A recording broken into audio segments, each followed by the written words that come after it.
नमस्कार मंडळी.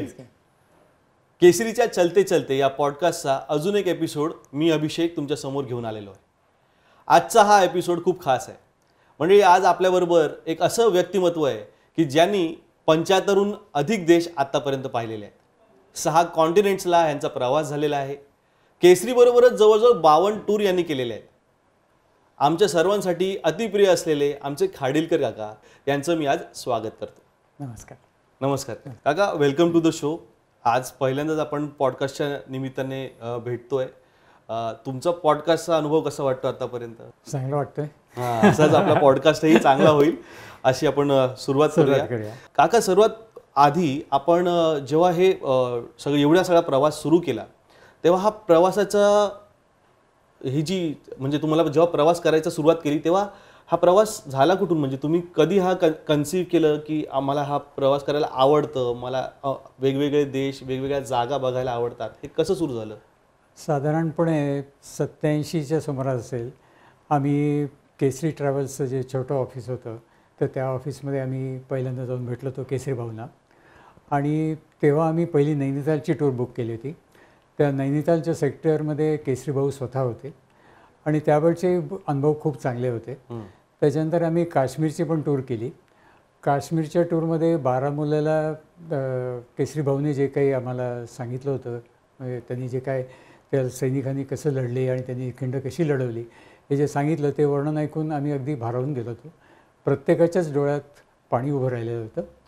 आणि त्यावेळेस तिथं श्रीनगरमध्ये केसरी भाऊ ज्या तऱ्हेने त्यांना बाकीचे लोक रिस्पेक्ट देत होते त्याच्यातनं लक्षात आलं की हा माणूस नेहमीपेक्षा वेगळा आहे.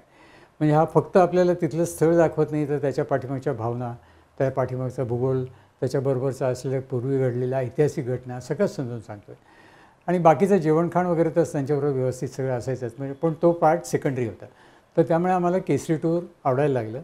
त्यामुळे पहिली 10-12 वर्ष आम्ही संबंध भारत बघून घेतला त्यांच्याबरोबर. आणि मुळामध्ये मला आणि मिसेसला दोघांनाही फिरण्याची आवड होती. ओके. त्याच्यानंतर साधारणतः थोडं आर्थिक स्थैर्य आलं, पारंपरिक जबाबदाऱ्या कमी झाल्या. तर त्यावेळेस 98च्या सुमारास, आणि तेव्हा मी कंपनीच्या कामानिमित्त बाहेरच्या देशांना जात असे, तेव्हा मला असं वाटायचं की आपण एकट्यानेच हे बघणं बरोबर नाही, आपल्या फॅमिलीला म्हणजे मिसेस आणि मुलालाही दाखवायला पाहिजे. आणि त्यावेळी इंटरनेट वगैरे आत्तासारख्या एवढ्या ॲडव्हान्स सुविधा नव्हत्या. त्यामुळे बाहेर जाण्याबद्दल जरा साशंकता होती. कसं हॉटेल असेल, भाषा येईल का आपल्याला, सगळ्या गोष्टींनी. तर केसरीभाऊंना विचारलं तर केसरीभाऊ म्हणले, तुम्ही भारतात आमच्याबरोबर जसं निर्धास्तपणे फिरता तसं तुम्ही निर्धास्तपणे फिरा. आणि तिथपासून जो प्रवास सुरू झाला तो आज त्या इथपर्यंत येऊन पोचलेला आहे. आत्तापर्यंत कधीही आम्हाला कुठल्याही टूरला कुठल्याही टाईपचा प्रॉब्लेम आला नाही. आणि आत्तापर्यंत आम्हाला असं कधीही वाटलं नाही की अरे आपण कशाला ही टूर बुक केली. हे तुमचा अनुभव चांगलाच राहिला. पण आता एक देश जसं तुम्ही म्हणताय की एवढे देश झाले, आता पहिली 10-12 वर्ष तुम्ही भारतामध्ये फिरलात, तेव्हा तिकडे फिरत असताना तुमची कशी बकेट लिस्ट तयार झाली की पुढे जाऊन आपल्याला काय काय बघायचं आहे? हां, तर त्यावेळेस आम्ही असं विचार केला होता, म्हणजे मिसेसनी आणि मी मिळून ठरलं होतं. लिस्ट खूप मोठी होती. अच्छा. आता ती कमी झाली आहे, पण त्यावेळेस खूप मोठी होती. आणि असं विचार करायचं की आपल्याला काय करता येईल. मग आणि काही आम्ही अनुभवी मंडळींचा पण सल्ला घेतला. तर त्यांनी सांगितलं तुम्ही शक्यतो आधी लांबचे देश करा, की ज्यावेळेस तुमचे हातपाय व्यवस्थित आहेत आणि ज्यावेळेस तुम्ही 5-6 किलोमीटर जरूर पडले तर त्या दिवशी चालू शकता, असं करत असेल तर तुम्ही ते देश आधी कव्हर करा. म्हणून आम्ही लांबचे देश आधी कव्हर केले आणि मग जवळचे देश सुरुवात केली. अर्थात पहिलं श्रीगणेशला सगळे करतात तसं सिंगापूर, थायलंडपासून सुरुवात केली होती. मग युरोप केला सगळा. त्या युरोपमध्ये 15-16 दिवसाची ट्रिप होती, त्याच्यातही चालायला लागायचं. पण छान वाटलं, मजा वाटली. सगळे सहप्रवासी आपल्या एकाच विचाराचे असतात हे लक्षात आलं. आणि मग तिथपासून प्रवास सुरू झाला. आणि मग हळूहळू त्या कधी सहप्रवासी सांगायचे, कधी आपण नेटवरनं हळूहळू वाचायला लागलो की हे देश चांगले आहेत, तिथं ह्या गोष्टी चांगल्या आहेत. मग त्या गोष्टी आपण प्लॅन करून जायला सुरुवात केली. सो सर्वांनी आपल्यासमोर एक बकेट लिस्ट ठेवली, एक बनवली असेल तर म्हणजे आपल्याला कुठच्या देशाला जायचं याचं प्लॅनिंग करणं सोपं होऊन जातं. सो सर्वात आधी एका चांगल्या ट्रॅव्हलरला, जसं काकांनी आत्ताच सांगितलं, त्यांच्याकडे एक ध्येय असणं महत्त्वाचं आहे. त्यामुळे आपली एक बकेट लिस्ट असणं आणि ते कुठच्या कंट्रीसाठी आहे हे क्लिअर असणं खूप महत्त्वाचं आहे. नंतर मग आपले सहप्रवासी, आपला आलेला पूर्वीचा अनुभव, हे सगळं प्लॅनिंग आपल्या कामी येतं तो देश बघण्यासाठी. तर आता आपण जाणून घेणार आहोत खाडीलकर साहेबांकडून की हे जे लांबचे प्रवास आपण करत असतो, जे खूप लांबचे देश असतात, ऑस्ट्रेलिया, न्यूझीलंड झालं, साऊथ अमेरिका, नॉर्थ अमेरिका, या सर्व ठिकाणी खूप प्रवास असतो. तर ह्याचं प्लॅनिंग कसं करावं, आतापर्यंत त्यांनी काय काय पाहिलं, आणि आपण जे येणारे आता काही दिवस असतील त्याच्यामध्ये त्यांचे काय प्लॅन्स आहेत, याच्याबद्दल अजून आपण जाणून घेणार आहोत. तर खाडीलकर काका, हे जे लांबचे देश जे तुमचे बघून झाले, त्यात काय काय बघून झालं? हां, त्याच्यामध्ये आम्ही लांबच्या देशमध्ये साऊथ अमेरिका बघून झालं, मेक्सिको सारखे देश पण बघून झाले. त्याच्यानंतर नॉर्थ अमेरिका, दोन्ही साईडला ईस्ट कोस्ट, वेस्ट कोस्ट आणि मिडल ऑफ अमेरिका पण बघून झालं. त्याच्या जोडीला ऑस्ट्रेलिया, न्यूझीलंड बघून झालं. आता ह्या सगळ्या देशांना जाताना एक असतं की तिथं मुळात तुम्ही पोचता ते 24 तास किंवा 24 ते 30 तासानंतर पोचता. बरोबर. त्यामुळे तुमची एक मानसिक स्थिती पाहिजे त्याच्यामध्ये की मी विमानात एका जागी बसलेलं राहीन आणि त्याच्यामध्ये माझ्यासाठी एंटरटेनमेंटसाठी मी पुस्तक घेईन किंवा जे काय घेईन ते घेईन. आणि त्याच्यानंतर आता न्यूझीलंडला बघितलं तर इंटरनली तिथं खूप फ्लाईट्स घ्यायला लागतात. बरोबर. किंवा साऊथ अमेरिकेमध्ये जवळजवळ 15च्या आसपास फ्लाईट होतात. तर ह्या सगळ्या फ्लाईट्सला तुमची मानसिक तयारी पाहिजे. त्या दृष्टीने तुम्ही बॅगेजचं जे पॅकिंग करता तेही सुटसुटीत केलं पाहिजे. म्हणजे आमच्या दोघांचं म्हणणं असं असतं की तुम्ही परदेशात गेल्यानंतर तुम्ही कुठले कपडे घातले हे याची त्या लोकांना काही किंमत नसते. हे फक्त आपल्यासाठीच असतं. तेव्हा कमीत कमी कपडे, जेवढे नीड कपडे तुम्ही घेऊन चला. थंडीसाठी पुरेसं हे घ्या आणि सामान हलकं ठेवा, कारण भारतासारखं तिथं तुम्हाला पोर्टर्स मिळत नाहीत. बरोबर. म्हणजे पोर्टर तुम्ही पैसे द्यायला तयार असतं तरी हॉटेलमध्ये पोर्टर्स मिळत नाहीत. एअरपोर्टला पोर्टर हा प्रकार नसतो. तर त्यामुळे तुम्हाला खूप लांब ते सामान बाळगायला लागतं. त्यामुळे शक्यतो पॅकिंग अशा तऱ्हेने करा की एक तुमची मोठी चेक इन बॅग होईल आणि पाठीवरची एक सॅक होईल. शक्यतो त्याच्यात जर तुमचं सामान बसवता आलं तर ते अतिशय उत्तम राहील.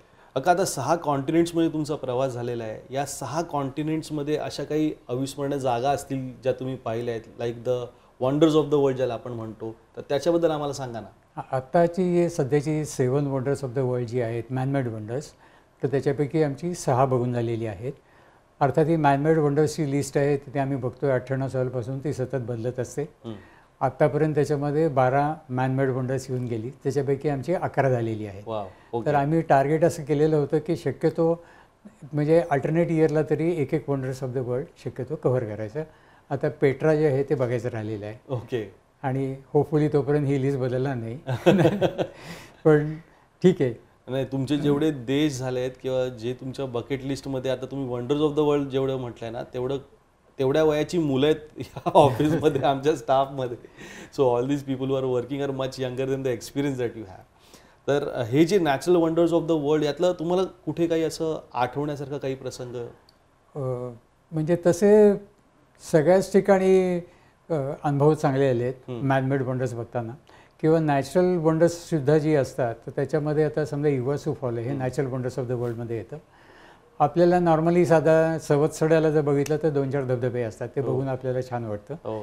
तर आम्ही जेव्हा इग्वासूला गेलो तेव्हा जस्ट पावसाळा होऊन गेलेला होता, त्यामुळे तिथं गाईडने सांगितलं इथं 200 धबधबे आहेत.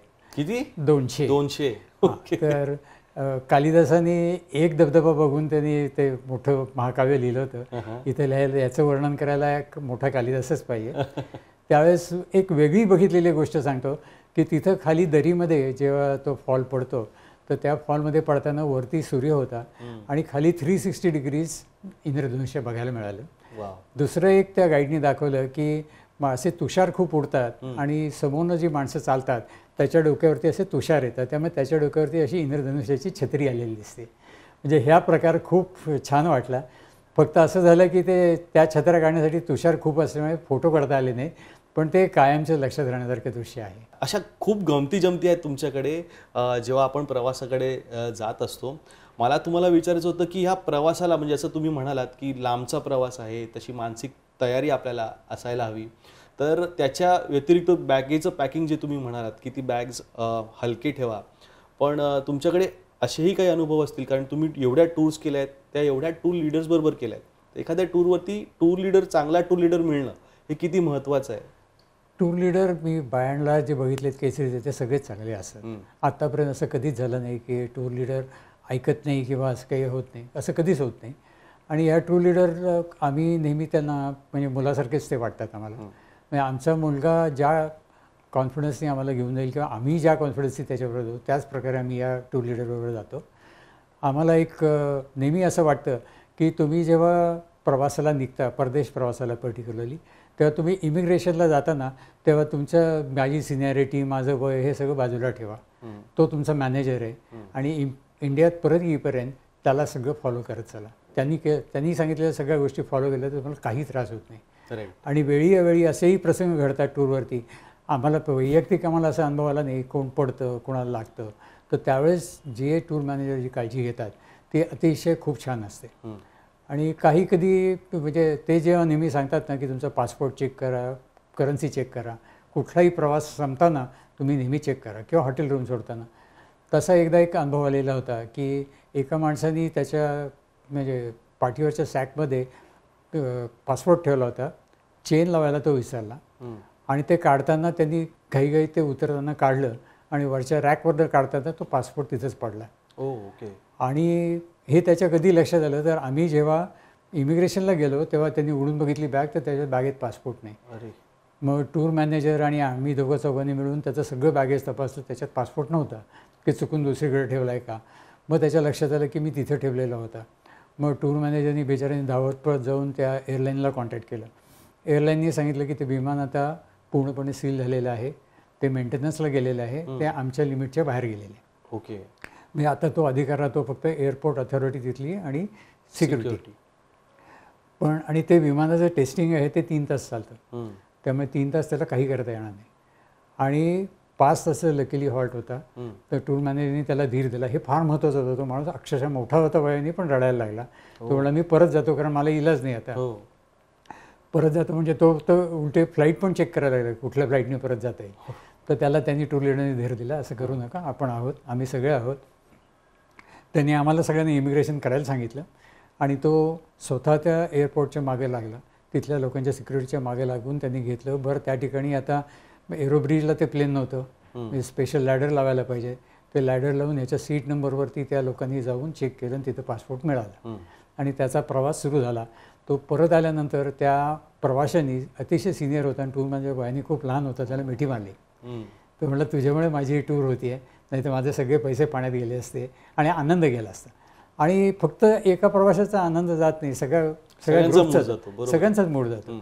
तर त्या दृष्टीने आपण काही गोष्टी अतिशय बेसिक काळजी घेतली पाहिजे. म्हणजे मला सांगावंसं वाटतं, मला म्हणजे थोडंसं विनोदी वाटेल, पण पु ल देशपांडेंनी एका ठिकाणी म्हटलं होतं की मी परदेशला गेलो की माझ्या अब्रूपेक्षा पासपोर्टला जास्त सांभाळतो. ऑन दॅट नोट, तुमच्या काही केसरी भाऊंबरोबरच्या पण काही आठवणी आहेत? म्हणजे ते सर्वात पहिले टूर लीडर केसरी, सगळ्यात पहिले, आणि त्यांना टूर करताना बघून असं साहजिक आहे की बरेच वेळा लोक कम्पेअर करतात की केसरी भाऊ कसे टूर करायचे आणि आता ही मुलं कशी टूर करतात. केसरी भाऊंचे एक बऱ्याच तशा आठवणी आहेत, पण त्याच्यातल्या 1-2 सांगण्यासारख्या आठवणी अशा वाटतात की एका टूरमध्ये असं झालं, डोमेस्टिक टूरला असं झालं की एक माणूस त्या टूर लीडरला सांगत होता, ए माझी बॅग उचल, ए तू हे कर, मला जेवताना पाणी आणून दे. तर केसरी भाऊंनी त्यांना शांतपणे समजावून सांगितलं. त्यांचा नेहमीचा स्वभाव होता, ते पॅसेंजरवरती म्हणजे टुरिस्टवरती कधीच चिडायचे नाहीत. त्यांनी शांतपणे त्याला सांगितलं, हे बघा, हे आपले फॅमिली मेंबर्स आहेत, तुम्ही आपल्या मुलांशी जसं वागाल ना तसं वागा, हे तुमचे नोकर नाहीत, तुम्हाला सगळी मदत करतील पण हे तुमचे नोकर नाहीत. आणि ते मला वाक्य कायम आठवतं की ही मुलं सगळी आपल्या फॅमिलीपैकी आहेत, आपल्या मुलाशी आपण असं नाही वागणार ना, मग ठीक आहे, मग तसं वागा ना त्यांच्याशी.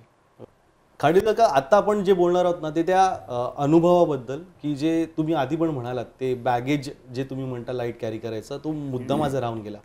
तर ते जे बॅगेज आपण म्हणतो त्याच्यावरती तुमचा एक अनुभव आहे एखाद्या गेस्टचा, जसा एअरपोर्ट तुम्ही आता म्हणालात तसाच एअरपोर्टचा एक तो किस्सा आहे, तो प्लीज शेअर कराल का? एकदा असं झालं होतं की एका टूरमध्ये आमच्या एका छोट्या इंटरनल फ्लाईटमध्ये 2-4 फॅमिलीच्या एक बॅगा ज्या चेक इन बॅगा होत्या त्या आल्याच नाहीत. आणि त्या एअरलाईनच्या गोंधळामुळे, कारण आम्ही अर्थात लोकेशन बदलत होतो, त्या 5-6 दिवसांनी मिळाल्या. पण त्याच्यातलं एक जे कपल होतं ते अतिशय आनंदी होतं. तर त्यांना म्हटलं की अरे तुम्ही कसं काय मॅनेज करताय की तुमची एक बॅग मिळाली? ते म्हणजे काही काळजी नाही, आमच्या दोघांच्या बॅगामध्ये आम्ही निम्मे कपडे ठेवतो आणि आमची जी केबिन बॅग असते त्याच्यामध्ये आम्ही एक पेअर कपड्याचे ठेवतो आणि सगळी औषधं वरती ठेवतो. त्यामुळे वी आर हॅपी. त्यामुळे ते म्हणजे काही प्रॉब्लेम नाही आहे. आणि त्या इन्शुरन्सचा जो क्लेम मिळाला त्याच्यात मिसेसला त्यांनी आणखीन कपडे घेतले.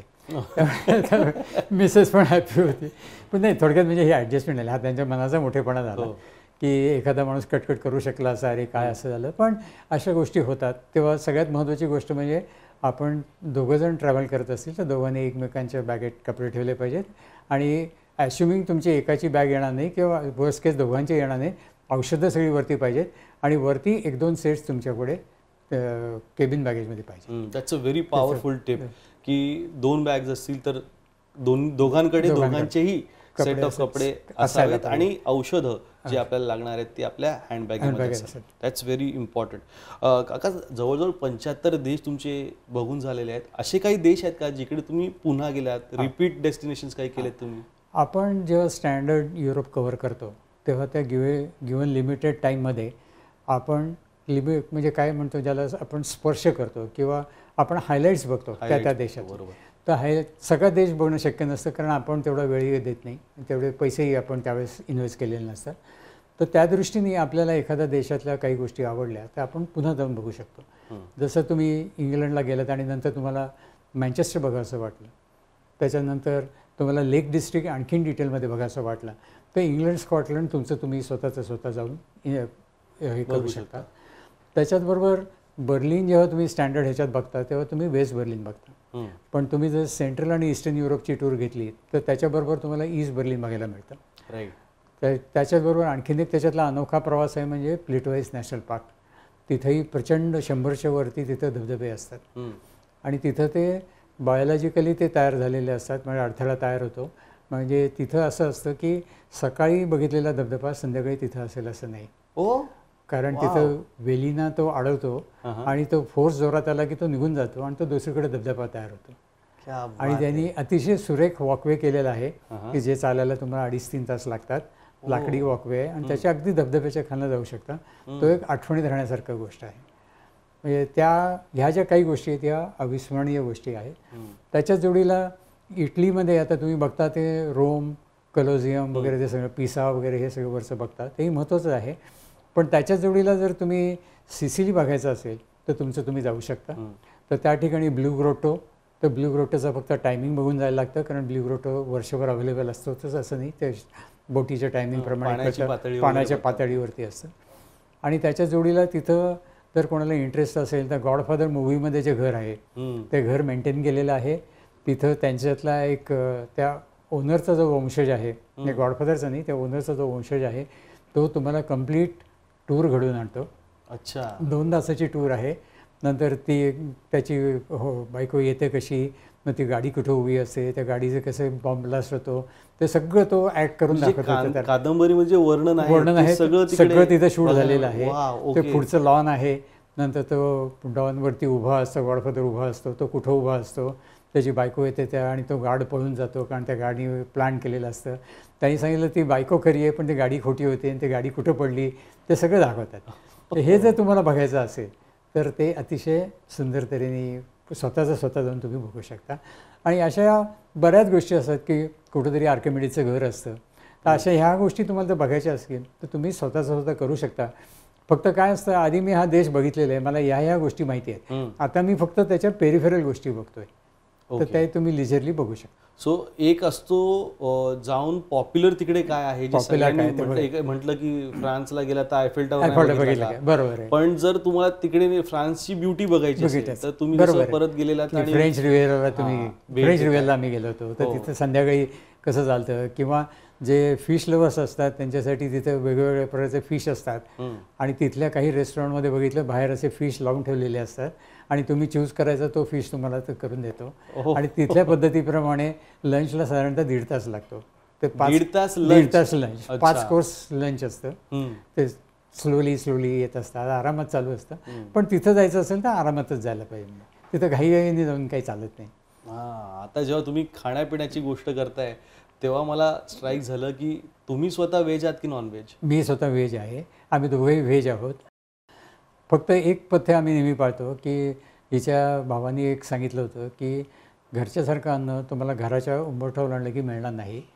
घराबाहेर पडलात की तुम्हाला ॲडजस्ट करायला लागेल. म्हणजे तुम्ही अगदी तुमच्या मुलीकडे गेलात तरी सुद्धा त्यांचं जेवण वेगळं असतं. बरोबर. तर त्या दृष्टीने आपण जेव्हा या टूरला जातो तेव्हा आपण तिथं आपले टूर मॅनेजर भरपूर मदत करतात आपल्याला की ते तिथं दाखवतात की ह्या डिशेस व्हेज आहेत, हे अमुक आहे, आणि त्या तिथल्या शेफला सांगतात ते की त्यांच्याकडनं ॲडजस्ट करतात की कमी स्पायसी करा, जास्त स्पायसी करा, जे काय असेल ते.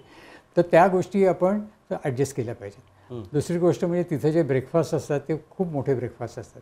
म्हणजे ब्रेडची व्हरायटी, केकची व्हरायटी, फ्रूट्स खूप असतात. म्हणजे त्याच्यातनं तुम्ही एन्जॉय केलं पाहिजे. असं म्हणायला नको मी घरी पोहे खातो, तिथं पोहे मिळणार नाहीत. एखाद दुसऱ्या ठिकाणी मिळू शकतात गंमत म्हणून, पण असं होणार नाही. तर आपण ह्या सगळ्या गोष्टी ॲडजस्ट केल्या तर आपण एन्जॉय करू शकतो. आणि त्याच जोडीला आपण नॉर्मली आपली टेंडन्सी असते, भारतात आलो किंवा मुंबईत आलो की आपण म्हणतो अरे मेक्सिकन रेस्टॉरंटला जाऊया, जॅपनीज रेस्टॉरंटला जाऊया. मग तिथे गेलो तिथलं लोकल फूड बघा ना. बरोबर. तर तिथलं म्हणजे बेरिटो बघा, नॅचोज बघा, जे काय असेल ते लोकली बघा, आणि ते खरंच एन्जॉयबल असतं. आणि तिथल्या रेस्टॉरंटमध्ये सुद्धा तुम्ही त्यांना जर सांगितलं की मला स्पाईस कमी पाहिजे, जास्त पाहिजे, त्याप्रमाणे ते ॲडजस्ट करतात. ओके. नॉनव्हेजवाल्यांना तर काही प्रश्न येत नाही. आणि त्याच्याच जोडीला एक सजेशन आहे की हल्ली रेडी टू ईट खूप पॅक्स मिळतात. ते पॅक 1 मिनिटात गरमवून मिळतात तुम्हाला. तर त्या दृष्टीने बहुतेक सगळ्या हॉटेलला केटल असते, गरम पाणी असतं, तुम्ही त्याच्यात 1 मिनिटात ते होतं. नसेल तर एक छोटासा रॉड घेऊन जा तुम्ही, तो रॉड ग्लासमध्ये टाकून पाणी गरम होतं, त्याच्यात टाकलं की तुमचं फूड तयार. थोडी ॲडजस्टमेंट करायला शिकलं पाहिजे. हे दोन्ही टिप खूप महत्त्वाचे आहेत. प्रीमिक्स फूड आणि प्रीमिक्स जे चहा कॉफी असतात हे ट्रॅव्हलला खूप सोपं आणि इझी करत असतात. आता हे जे सगळं तुमचा प्रवास चालू असतो काका, ह्या प्रवासाचा म्हणजे प्लॅनिंग कसं होतं? म्हणजे तुम्ही जेव्हा एखादं डेस्टिनेशन जायचं ठरवताय तर त्याची माहिती वगैरे घेणं एक गोष्ट, आणि त्याला तिकडे ॲक्च्युली जाणं हे कसं तुम्ही प्लॅन करता? नॉर्मली एक छोटासा एक बकेट लिस्ट असते, पण त्याच्यातनं आम्ही पुढल्या वर्षी आपण काय करणार हे ठरवतो. त्याच्यातलं किती 1, 2, 3 किती टूर करायचे हे ठरवून ठेवतो. जेव्हा नोकरीत होतो तेव्हा रजेचा प्रश्न असला त्यामुळे थोडं लिमिट पडायचं, पण रिटायर्ड झाल्यापासून तर गेली काही वर्ष आम्ही कधीही टूर प्लॅन करू शकतो. तर त्याआधी सीझन बघतो आणि त्याप्रमाणे हल्ली विकिपीडिया, गुगल बरंच काही असतं. त्याच्याच जोडीला त्याच सेक्टरला आता काय होतं, नेटवर्क खूप छान तयार झालेलं आहे. त्यामुळे बऱ्याच जणांना लोक आमच्या वेगवेगळ्या ग्रुपवरती टाकतात की मी या ठिकाणी चालणार आहे, हा सीझन चांगला आहे. किंवा कोणतरी जाऊन येतं आणि सांगतं की अरे इथं जाऊन या, आत्ता थंडीच्या आतच तुम्ही जाऊन या, किंवा थंडी एन्जॉय जी करायची असेल तर इथं जा, किंवा आता नॉर्दर्न लाईट बघायचं असेल तर कधी बघता येतील. तर आता समजा आईसलँडला जाऊन तुम्हाला नॉर्दर्न लाईट बघायचे असतील तर त्या ऑक्टोबर हा त्यातल्या त्यात चांगला पिरियड असतो, कारण नोव्हेंबर डिसेंबरला खूप तिथं बर्फ पडतो, त्यावेळेस नॉर्दर्न लाईट दिसतील याची गॅरंटी नसते. किंवा मग जानेवारी फेब्रुवारी नंतर तुम्हाला दिसू शकतात. किंवा मग तुम्ही आर्टिकची क्रूज घ्या, त्या आर्टिकच्या क्रूजमध्ये तुम्हाला मजा असते. म्हणजे तिथं तुम्हाला ते 7 दिवसाची जी टूर आहे आर्टिकची, तर त्याच्यामध्ये तुम्हाला रोजच नॉर्दर्न लाईट दिसतात. तर तुम्ही ठरवू शकता की मला काय करायचं आहे, आणि आपलं बजेट काय आहे, आणि नोकरीत असाल तर टाईम पिरियड काय आहे हे ठरवून तुम्ही प्लॅन करू शकता. मग अशी कुठची टूर झाली आहे की तुम्ही खूप अपेक्षेने गेलं? कारण तुम्ही आता नॉर्दर्न लाईटचा मेन्शन केला म्हणून प्रश्न आला, कारण इट्स अ नॅचरल फेनॉमेनन. असं कधी झालं की एका ठिकाणी गेलोय अपेक्षा करून आणि अपेक्षा भंग झालाय किंवा असं काही? आम्ही आईसलँडची टूर केली होती, त्यावेळेस ऑक्टोबरमध्ये दिसतात असं सगळ्यांनी सांगितलं होतं. आधीच्या वर्षी जाऊन आले त्यांनी पण सांगितलेलं होतं. तर त्याप्रमाणे आम्ही प्लॅन केली, सगळं छान झाली टूर. नंतर तिथं एक छोटं गाव होतं की जे इतकं रिमोट होतं की जिथं आजूबाजूला 2 किलोमीटर लाईट्स काही नव्हते, त्यामुळे लाईट पोल्युशन काही नाही. तर त्या ठिकाणी त्यांनी, आणि तिथं त्यांच्याकडे एक इन्स्ट्रुमेंट असतं त्याच्यावरती तुम्हाला कळतं नॉर्दर्न लाईट्सची प्रॉबॅबिलिटी काय. तर तिथं 50% प्रॉबॅबिलिटी दिसत होती. आम्ही तिथं बाहेर -2 डिग्री असताना सुद्धा रात्री 12पर्यंत बसलो, तर नॉर्दर्न लाईट्स काही दिसले नाहीत. म्हणजे काही जॅपनीज टुरिस्ट आले होते, त्यांच्याकडे मोठे कॅमेरे होते, त्याच्यात थोडंसं दिसले कॅमेऱ्याच्या स्क्रीनवरती, पण पोट भरलं नाही. आणि आम्हाला असं वाटलं की ठीक आहे, आता नाही आपल्या नशिबात, कारण शेवटी हे निसर्ग आहे, आपण काय असं त्याला नॉर्दर्न लाईट दिसले पाहिजे असं म्हणू शकत नाही. आणि शेवटच्या दिवशी आम्ही रेकाविकला डिनरला चाललो होतो, तेव्हा सबंध आकाश असं भरलेलं होतं आणि ते सगळे लाईट्स असे डान्स करत होते. आणि गंमत म्हणजे त्या दिवशी दुसऱ्या दिवशी पहाटेपर्यंत आकाशात दिसत होते. म्हणजे खिडकीचा पडदा सारला की ते लाईट दिसत होते. इतकं छान वाटलं. अर्थात हे काय म्हणायचं, निसर्ग आणि नशीब दोन्ही अनप्लॅन्ड आहे, पण असं देवाने दिलेलं असं गिफ्ट आहे तुम्हाला. देवाने दिलेलं गिफ्ट आहे, एकदाच कधीतरी असं बघायला, असं कायमचं बघायला मिळत नाही. किंवा मग त्याच्यासाठी काही लोक जाऊन तिकडं वरती, नॉर्वेच्या वरती जाऊन तिथं कॅम्प करतात 8 दिवस, पण ती थंडी मानवायला काही बघायला पाहिजे. हो हां बरोबर, कारण तिथं 5-7 दिवस त्या थंडीत राहायचं हे मानवलं पाहिजे. हे जे तुम्ही म्हणालात वेदर, तर याच्यामध्ये तुम्ही कधीतरी क्रूजचा प्रवास वगैरे पण केला असेल, अपार्ट फ्रॉम फ्लाईट तुम्हाला क्रूज पण करायला. तुम्ही आता हवाई आणि मेक्सिकोला पण जाऊन आलात, तर हा असा काही जो हटके प्रवास असतो, म्हणजे लोक युजली हॉलिडेमध्ये क्रूज असं एखाद दुसरी छोटी ठीक आहे, पण क्रूजवर राहून आम्ही तशी स्कॅन्डिनेव्हियाला असताना केल्या त्या 2 क्रूज केलेल्या होत्या. ओके. आणि त्या एक 16 तासाची आणि एक 14 तासाची क्रूज होती. दोन्ही क्रूज एकदम छान होत्या. आणि त्या ज्या क्रूज होत्या तर त्या साधारणतः जून एंडच्या सुमारासच्या होत्या. त्यामुळे तिथं वरती ऑलमोस्ट 23 तास असं लाईट असतं, सूर्यप्रकाश असतो. वाव. 1 तास सूर्य नसतो, म्हणजे कसं असं थोडासा जातो इकडं आणि इकडनं लगेच उगवतो, म्हणजे असा लाल गोळा जातो आणि इकडनं उगवतो. आणि ते बघण्यासाठी आम्ही खास डेकवरती जाऊन बसलो होतो, फुल सगळे जॅकेट बिकेट घालून, कारण आपल्याला ती थंडी आणि वारं सहन होत नाही.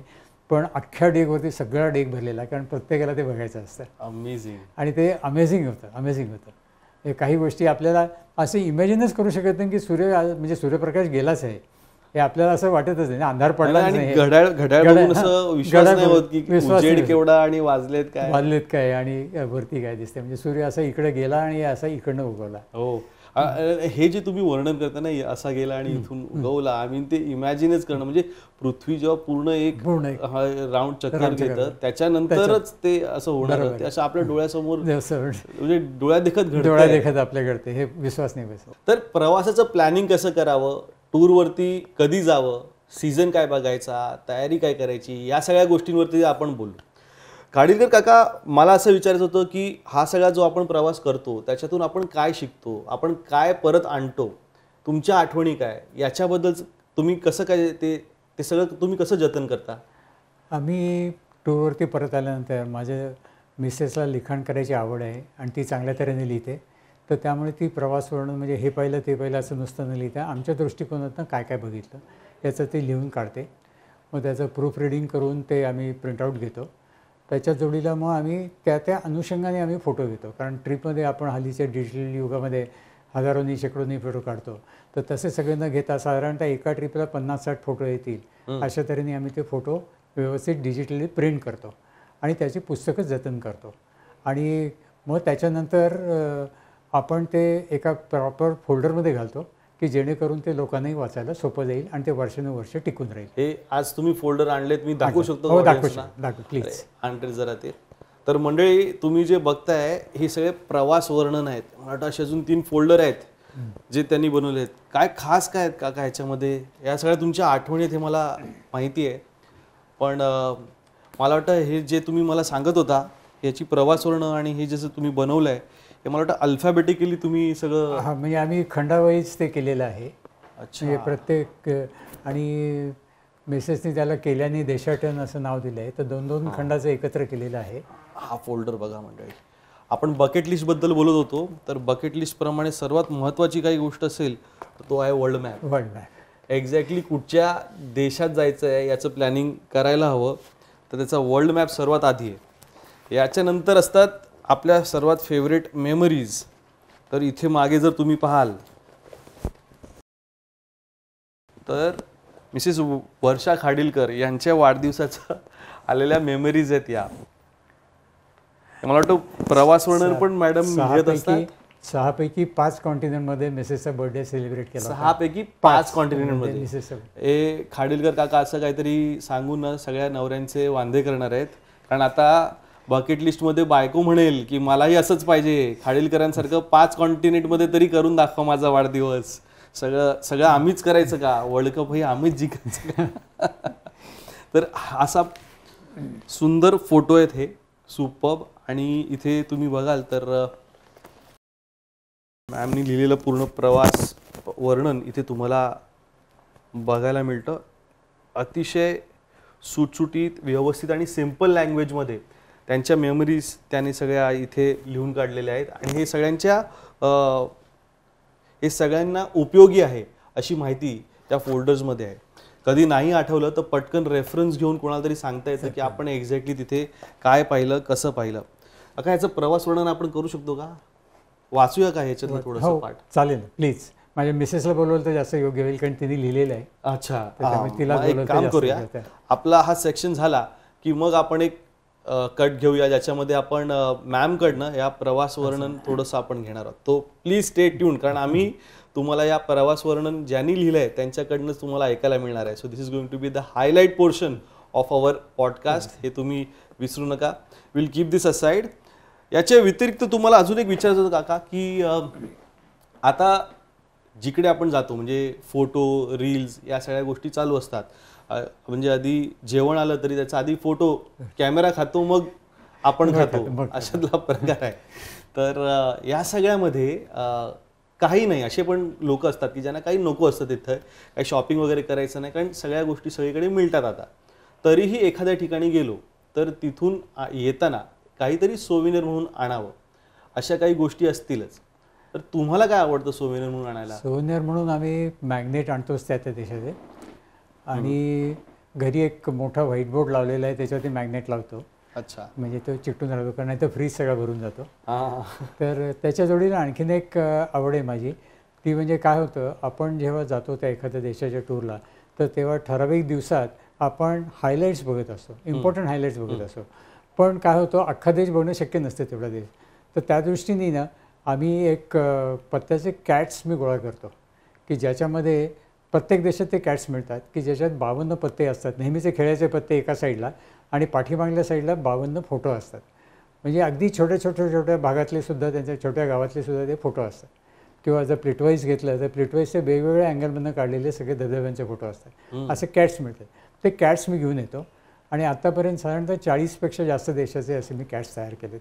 40पेक्षा जास्त देशांचे कॅट्स तयार केले. म्हणजे या पॉडकास्ट अगोदर किंवा खाडीलकरांना भेटण्या अगोदर मला हे माहीतच नव्हतं की असे पण काही सोविनियर्स असतात.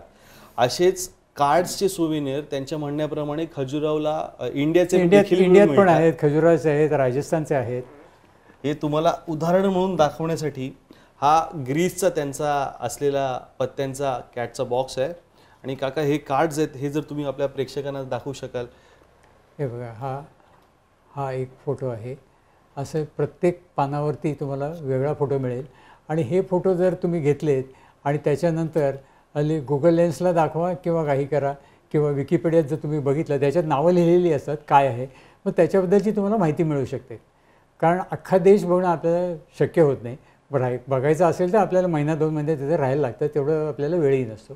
तर त्या दृष्टीने हे कॅट्स कामाला येतात. म्हणजे तुम्हाला अख्ख्या ह्याचं माहिती मिळते. कमालाची आयडिया आहे. आणि just to give you an insight, तर हा फक्त सगळ्या पत्त्यांच्या कॅट्सचा हा फक्त अर्धा भाग आहे. I mean these are just half of the souvenirs collected from all those 40 cats जे त्यांच्याकडे आहेत पत्त्याचे. आणि जो आपण पाहिला तो ग्रीसचा, पण इथे मी जर वाचले तर from what I can see कोरियाचा याच्यामध्ये आहे, त्याच्यानंतर South Africa, Brazil, there are टॅलिनचा आहे, मार्सेचा आहे, and there are like different playing card जे याच्यामध्ये त्यांनी जतन करून ठेवलेले आहेत. या आठवणी आहेत. आणि हे सगळं फक्त ज्यांना आवड असेल तेच हे करू शकतात. खरे रसिक लोक आहेत की ज्यांनी असं काहीतरी जतन करून ठेवलेलं आहे. हे जबरदस्त असं सोविनियर आहे. आणि दिस गिव्ज यू अन आयडिया की फक्त फोटो काढल्याने नाही तर इतर तऱ्हेने सुद्धा आपण त्या आठवणी या जपू शकतो. आणि या अशा पत्त्याच्या कॅटची आयडिया ही मला फार आवडली. I think this is another souvenir. जसं मॅग्नेट्स वगैरे आपण आणतो, कॅप्स वगैरे आणतो, तसंच हे पत्ते जे तुम्हाला दिसत आहेत हे पण खूप चांगलं सोविनियर आहे. So it's a lovely souvenir to bring back home. मला वाटतं on this note we can conclude. मला वाटतं खाडीलकर काका, तुम्हाला मी सुरुवातीला विचारलेलं की तुम्हाला आतापर्यंत पॉडकास्टचा अनुभव कसा राहिला. हा आता आपला पहिला पॉडकास्ट आहे and we are coming to the conclusion. मी पुन्हा विचारतो की तुम्हाला हा अनुभव कसा वाटला. एकदम छान वाटला अनुभव आणि तुम्ही एकदम मला कम्फर्टेबल केलं आणि छान वाटलं. खाडीलकर काका, तुमचा आणि मॅम तुमचाही दोघांचाही खूप खूप आभार. तुम्ही वेळात वेळ काढून आलात आणि आजच्या या पॉडकास्टला वेळ दिला. तुमचे अनुभव हे खूपच, तुमचे जे ऑब्झर्वेशन्स आहेत बेसिकली हे खूप सूचक आहेत की ज्यांना जायचं असेल, ज्यांना परदेशी किंवा कुठच्याही डेस्टिनेशनला जायचं असेल तर बारीक ऑब्झर्वेशन्स आहेत की जे फॉलो केल्याने त्यांची ट्रिप खूप चांगली होऊ शकते. एखाद्या ठिकाणी गेलात तर तिकडे काय प्रिकॉशन घ्यावी, तिथून काय आठवणी आणाव्यात, त्या कशा जतन केल्या जातात आणि असे अनेक विषय आज आपण आपल्या या पॉडकास्टमध्ये घेतलेले आहेत. आपल्या पॉडकास्टमध्ये वर्षाताई पण आपलं एक जे प्रवास वर्णन आहे ते आपल्यासाठी सादर करणार आहेत. ते आपण सगळे नक्की पाहूया. नमस्कार, मी वर्षा खाडीलकर. केसरी बरोबरच्या आणि एकूणच आमच्या प्रवासाबद्दल मी प्रवासाहून आल्यानंतर थोडक्यात काहीतरी मला जे काही भावलेलं असेल ते लिहून ठेवत असते आणि त्या अनुषंगाने काही फोटो सिलेक्ट करून आम्ही त्याचं एक छोटंसं फोल्डर तयार करतो फाईल स्वरूपात. आणि हे फोल्डर आम्ही खंडांप्रमाणे क्लासिफाय केलेलं आहे. त्यातलं प्रातिनिधिक स्वरूपातलं आईसलँड या देशाबद्दलचं छोटंसं प्रवास वर्णन नाही म्हणता येणार त्याला, पण जे काय मी लिहिलं आहे ते थोडक्यात तुम्हाला वाचून दाखवते. Iceland, land of fire and ice. Europe खंडातील सर्वात आगळावेगळा देश आहे आईसलँड, जो land of fire and ice या नावाने ओळखला जातो. जगातील सर्वाधिक जागृत ज्वालामुखी या देशात आहेत. 10 वर्षापूर्वी इथल्या ज्वालामुखीचा E15 उद्रेक होऊन बऱ्याच युरोपीय देशांमध्ये हवेत त्याची राख पसरली होती आणि काही दिवस विमानांची उड्डाणे रद्द करण्याची वेळ आली होती. पार नजर जाईल तिथपर्यंत दिसणारी खडकाळ जमीन, त्यावर लाव्हा थंड झाल्यावर आलेलं शैवाल आणि खुरटलेली छोटी झुडपं किंवा गवत, नैसर्गिक साधनसंपत्ती कमी असणारा तरीही वेगळेपणातही मोहवणारा निसर्ग आहे हा.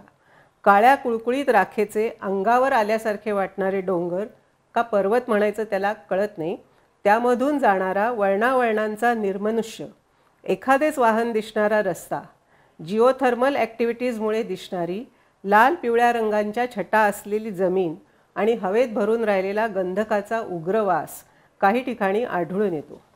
भर समुद्रात मध्यम आकाराच्या बोटीतून खास हम्पबॅक व्हेल देवमासे पाहायला गेलो असताना समुद्राच्या मोठमोठ्या लाटा उसळत होत्या. थंडगार पाणी अक्षरशः सपकारे मारून नखशिखांत भिजवत होते. पाण्याचा फवारा उडताना दिसला की देवमासा उसळी मारून वर यायचा आणि पुन्हा गडप व्हायचा. त्याची शेपटी डौलदारपणे पाण्यात जाताना दिसे. खूप वेगळा अनुभव होता. बोट परत विरल्यावर मिळालेल्या गरम चॉकलेट मिल्कमुळे थंडी खूपच कमी झाली. ठराविक अंतराने अथवा वेळाने उसळी मारून वर येणारा स्टोकूर गिझर म्हणजे निसर्गाची अद्भुत किमया आहे. भूगर्भातील उकळता लाव्हा रस व तत्सम घडामोडींमुळे पाण्याची वाफ होते. कॅल्शियम कार्बोनेटमुळे तयार झालेल्या पाईप सदृश्य चॅनेल्समधून ही वाफ दाब वाढल्याने पाण्यासह उसळी मारून अतिशय वेगाने बाहेर पडते. हे त्यामागचे शास्त्रीय कारण आहे. याच्या विरुद्ध इथे प्रचंड मोठी ग्लेशियर्ससुद्धा आहेत. जगातील सर्वात लांब अशी मानवनिर्मित गुहा लॉंगियाकुल या ग्लेशियरमध्ये 40 मीटर उंच व 550 मीटर लांब अशी हे ग्लेशियर आहे. दृष्टी जाईल तिथपर्यंत बर्फ आणि बर्फच फक्त. बस बेस कॅम्पवर पोचते ती केवळ GPS मुळे. कल्पनातीत अनुभव. डायमंड बीचवर नाव सार्थ ठरवणारे निळसर झाक असणारे तरंगते आईसबर्ग्स, शिवाय स्कोगा फॉस, गोडा फॉस, डेटी फॉस, गोयल फॉस, फॉस म्हणजे वॉटरफॉल असे प्रसिद्ध व इतरही अगणित सुंदर धबधबे जागोजागी पाहायला मिळतात. धन्यवाद मंडळी. तर हा पॉडकास्ट जर तुम्हाला आवडला तर तो प्लीज लाईक आणि शेअर नक्की करा. जर तुम्हाला हे पॉडकास्ट पाहावेसे वाटत असतील तर तुम्ही येणारे नवीन पॉडकास्टची लिस्ट सबस्क्राईब केल्याने तुम्हाला आपोआप कळत राहील. So do subscribe to the podcast and will see you in another episode. Thank you.